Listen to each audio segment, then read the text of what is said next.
Assalamualaikum, selamat pagi. Sekarang kita mau mereview tentang anggur Taldon. Ini Taldon saya tanam di tanggal 8 Februari 2021. Dia seangkatan dengan video-video kemarin ya. Nah, intinya yang saya ingin bahas di Taldon ini adalah pentingnya perencanaan awal tentang metode rambatan si anggur. Nah, bisa teman-teman saksikan ya di sini ya. Dilihat, ini di sini nggak ada tersier yang tumbuh. Tapi pas di sini ya banyak. Tapi ini yang menarik. Ini ada lengkungan di sini. Kenapa dia melengkung? Karena tadinya Taldon ini mau saya rambatkan menjadi sistem para-para. Nah, ini tadi tempat Taldon di sini. Sekarang diganti sama Zoyarnica. Nah, pas dia sudah batang primernya sudah mulai panjang, dia belok kan. Saya belokkan ke sini. Ada bambu. Nah, akhirnya ya begitu. Akhirnya setelah dia mengayu, ada ide dari suami kalau untuk sudah kita di trellis aja gitu kan. Akhirnya saya trellis. Saya berusaha untuk luruskan, tapi karena dia sudah mulai berkayu, jadi akhirnya dia tidak bisa lurus. Nah, disinilah pentingnya ya, dari awal itu kita merencanakan gimana sih, metode apa sih yang mau kita pilih, trellis kah, atau vertical cordon kah, atau misalnya para-para gitu kan. Nah, kenapa sih saya kemarin merubah dari yang awal dari sistem para-para menjadi sistem trellis? Karena saya pikir di pertengahan, karena memang ini kan koleksi awal ya. Koleksi awal itu saya masih semangat-semangatnya, masih kurang ilmu juga. Nah, ternyata saya di sini teman-teman masalahnya. Saya pakai pot yang kecil. Ini kayaknya ukuran 30 atau 40. Kayaknya 35 ya. Saya kurang ini juga, tapi ini kecil banget.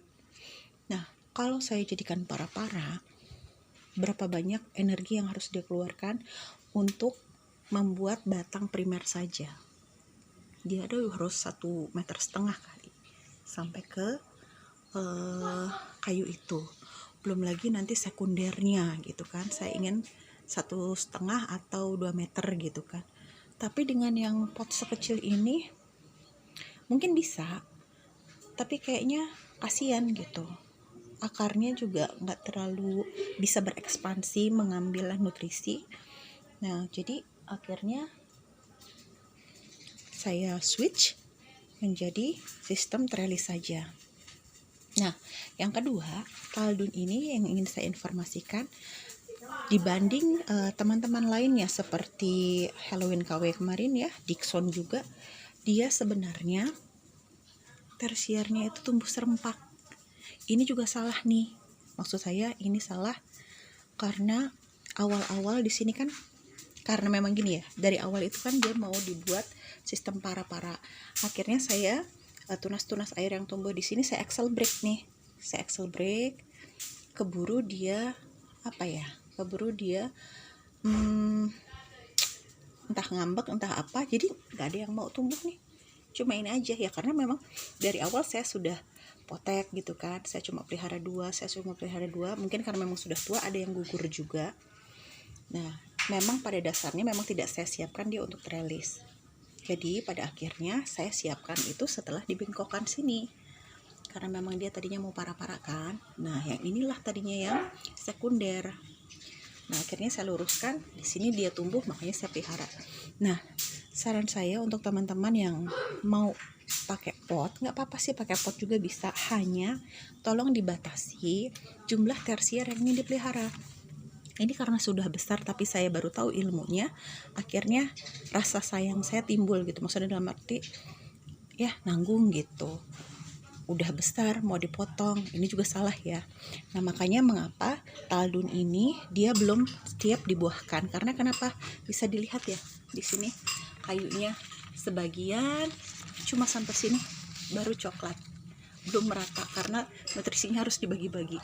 Sedangkan bagi Dickson ataupun yang saya kemarin punya pelihara cuma 3 ataupun 5 tersier, itu merata.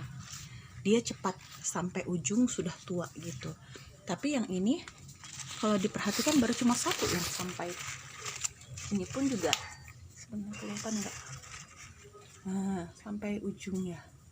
Itu pun juga masih ada sisa-sisa ya warna hijaunya. Nah, gitu.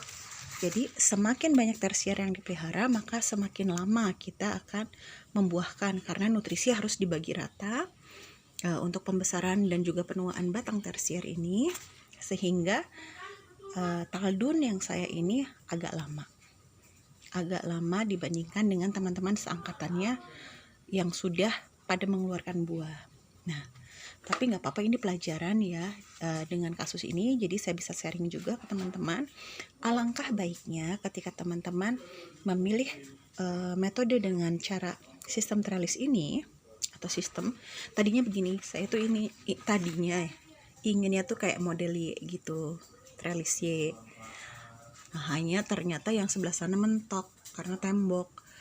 Terus kalau di trellis Y itu kan seolah-olah sepertinya ada jarak ya. Kalau kayak gini, yang satunya miring, yang satunya lurus, jadi space-nya memang masih kecil, masih sedikit gitu. Tetap aja jadi kelihatannya jadi bertumpuk. Padahal kalau di trellis Y, mereka, maaf ya ini saya sambil megang HP, jadinya nggak terlihat bagus. Kalau Y itu kan jadi seperti ini nih, jadi ada jarak gitu kan. Nah, jadi kan lebih cantik, ada jarak, lebih cantik, dan si daun-daunnya juga dia nggak akan nggak akan terlalu lembab.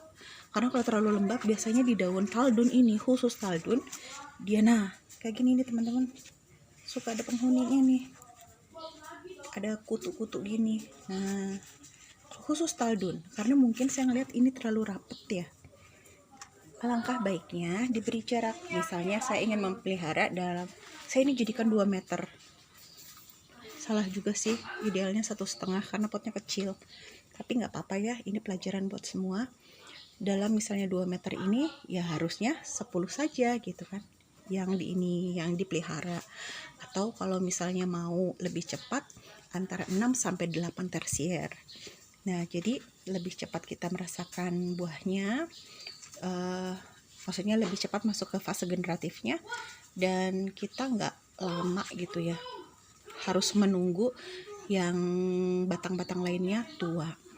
Nah, paling itu ya yang ini saya bahas terkait baiknya, maksudnya matangnya kita untuk merencanakan mau model apa sih pilihan kita ini, trellis kah gitu kan.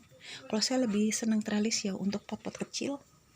Satu, karena memang lebih enak perawatannya, pendek dibanding kalau sistem para-para.